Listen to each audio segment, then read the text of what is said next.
The problem with modern racing games has been by far the most viewed video on my channel to date. This video blew up out of absolutely nowhere when my channel was under 1,000 subscribers, was getting maybe a couple hundred views a day, and just rocketed my channel to 2,000 subscribers in the span of maybe a week or two. And I am over the moon. I am so unbelievably thankful for all of the attention and support that video has received. But at the same time, I did not want to leave that video alone. That video was intended to be helpful and constructive, and I fully acknowledge that a lot of my opinions in that video were so much more subjective than I meant them to be. So in this video, I'm going to clarify a lot of the things that I meant in that video to try and help people understand what I truly mean and try and help kind of inspire the gaming industry in a much more helpful way than just being negative. But before I get into that, I just want to thank everyone again. You know, over 113,000 views on that video is just absurd. You know, the video has over 5,000 likes as well, which means it has a 95% like to dislike ratio, which that is obscene. And over 1,500 comments as well. I mean, I have tried my absolute best to try and respond to most everyone, and I guarantee you I have read every single comment that has been on that video. And if you look through the video, you will see. But that's enough. I just want to say a huge thank you again to everyone who just blew that video up. And again, thank you. Now, let's get into some of the most popular critiques of that video. The first, and by far the most popular critique, was that racing games don't need a story. Well, this is absolutely true. If a game has strong enough gameplay, there is absolutely no need to have a fantastic story. I'm going to equate this to not a racing game, but an incredible game in general. Doom Eternal. While it is in no means a racing game, obviously, the gameplay is so unbelievably addicting and fun that while the game has a story, that's not why most people play it. They just want to shoot big guns and have a just insane amount of fun. And that's the same thing with a lot of racing games. You know, the more recent Forza Horizon games have been taking the story aspect and diluting it, but at the same time, you get so much actual gameplay that people who aren't necessarily invested in a story and couldn't really care less about a story, they have so much content to enjoy. And just if you like just racing cars at high speed, these games are absolutely perfect for you. But my point in the video was that a good story amplifies the experience so much more. A good story will give you a good sense of purpose as to why you're actually racing. And to someone like me and so many others in the comments of that video, agree that having a story is not needed in the slightest. But if you have a game with fantastic physics, fantastic gameplay, and add a good story onto that as well, however cheesy or stupid that story may be, it at least gives you some sort of a reason as to why you're racing these cars. And a lot of people find that fun. Next up, let's talk about some of the more controversial opinions that I had. These opinions were mainly directed at Forza Horizon 4, and I want to clarify some of my opinions as well as just involve some of the more community feedback that I was getting from that video. So number one, this is the one thing that I'm going to stand down on from the previous video and fully admit that was too harsh. When it comes to Forza Horizon 4, a larger segment of the video than it actually should have been was the engine sounds complaint. After taking, over a month since that video has been uploaded, taking some time to just think it over, come back at it with a fresh, clean slate, I was way too harsh. And if you look at the pure just amount of cars in Forza Horizon 4, and at the rate that these developers are adding new cars into the game, there is absolutely no way that you could have a unique engine sound for every new vehicle in the game. And I fully agree. 100%. That segment of the video had way too much personal bias of it. And I fully agree with anyone who said that that criticism was unfair, because it was. But I will stand by this. There has still been a significant decrease in unique engine sounds compared to previous Forza Horizon games. Now, I understand why that is. I'm just stating that there is a significant decrease.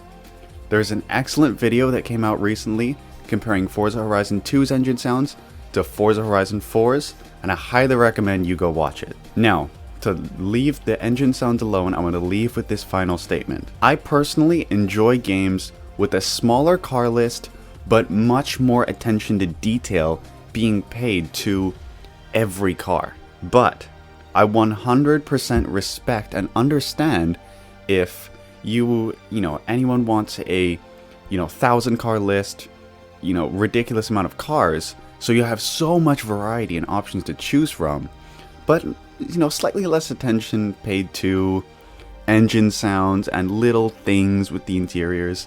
I understand that. And if you have a different opinion than me, I wholeheartedly respect it and understand where you're coming from. The next most popular critique of the video when it came to Forza Horizon 4 was the sandbox gameplay aspect. And a lot of people said that, I like Horizon 4's sandbox gameplay. Well, I totally agree with that too. Horizon 4 has to be one of the greatest open world racing sandbox games that has been created in the past 5-10 years. If you like just big open world, tons of cars, tons of money to be able to buy whatever car you want, race wherever you want, and then at the same time, there is that aspect of Forza Horizon 4 with the incredibly rare auction house cars that I personally have had so much fun going and trying to find some of the rarest cars possible in Horizon 4 that you could have only got from Forzathon events, and having to search the auction house, or just, you could basically just completely not have the ability to get those cars if you missed out on that event. And there is definitely that aspect where it adds on to that, the sandbox aspect where you can have all of the cars, but for those people who are really into collecting every single car in the game, you can have that too. So I completely understand that one criticism that, the sandbox gameplay aspect of Horizon 4 is definitely different than the previous games. But it's not necessarily worse. I personally, setting aside that, I enjoy having to work for cars, and I found Horizon 4 got boring relatively quickly because of this sandbox gameplay aspect, because for me, when you're thrown money and cars at you, you lose a lot of that personal satisfaction of working towards a Lamborghini or a Ferrari or a Porsche. To have the game just throw these cars at you is something that a lot of people enjoy. I personally don't agree with that, and I don't like it. But like I said earlier in the video, that's just my opinion, and I 100% understand why you would feel differently. Next up is, when it comes to the Test Drive Unlimited 2 segment of the video, why didn't you mention the Crew 2? This is simple. Ivory Tower, who are the developers behind the Crew series, have a lot of developers from the old Test Drive Unlimited dev team. So in my opinion, I'm not going to give the game any credit, as the same developers did it all these years ago, and did it even better all those years ago. There are also a few other little things that I have issues with in the Crew 2, but that would be left alone to its own video. But before just leaving the Crew 2 in a total state of I hate the game, I don't. The Crew 2 does some things incredibly well, such as car progression. It really does make you work for those cars, and I really, really love that aspect of the game. Now, the last point I wanted to bring up was something that I think got misinterpreted by a lot of people, and it's kind of due to the way I worded it. So in the last segment of the video, talking about money and then progression in games, I mentioned a line, something along the lines of, 20 hours to earn, one Bugatti in a Test Drive Unlimited game, for example. And a lot of people misinterpreted that, and again, partly due to the way I worded it, as that being I wanted it to be literally 20 hours to be able to earn one car. And I do not agree with that in the slightest.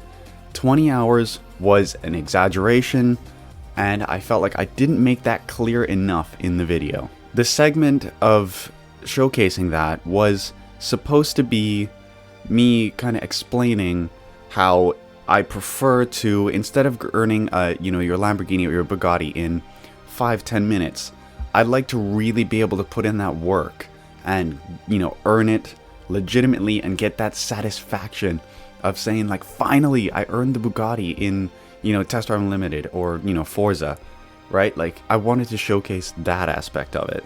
And again, I apologize if my wording and all of that wasn't clear enough for that, but hey, this is why this video is here. So as I mentioned at the beginning of this video, I don't want to leave that video alone. I want to keep that video active and really hear what you all have to say. And in the comment section of this video, if you had any other criticisms of that video or just anything else you wanted to bring up about racing games in general that, let's say, I didn't mention in that video, please drop them in the comments below, because I will be reading and replying to as many as I can. And lastly, I wanted to thank you all again so much for all of the support that video has got. And it truly means the world to me just how much attention that video has got. From a really small YouTube channel like mine, that is absolutely insane. And again, thank you all. So that ends up this video here, and again, please leave a comment if you have any other, little things that you wanted to mention, and I will be responding. Alright guys, thank you so much, and I'll see you guys in the next video.